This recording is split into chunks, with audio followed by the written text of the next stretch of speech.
Homeless Kat sini homeless, sana bukan homeless. Kau buat kerja sikit, kau angkat barang sikit pun kau dah dapat duit untuk tampung sehari kan. Okey. Kita sekarang ni kerja sehari pun belum cukup makan untuk sehari. Kerja nak rabai. Kerja nak abang. Betul. Gadai apa yang ada. Sana Ya. tak ada, diorang santai je. Ya, Kerja tapi sikit boleh makan untuk 10 hari contohnya mungkin lah. Sebab tu diorang tak susah sangat. ya. Dia livable lah. Tapi sistem bila manusia buat ni biasa Tak pernah perfect lah. Tak perfect lah. Akan ada tiris lah mana-mana. Itulah bagi aku, Ha. apa yang kita percaya ni selama ni tak menjadi lah.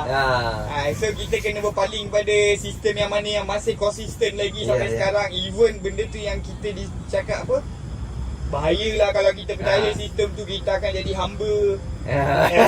Nazif. Dah take over. Nama dirahsiakan. Kita dah okey. Sebelum nak tutup ni kita podcast ni. So sebelum tutup episod mana-mana episod pun aku memang sediakan 3 soalan lah.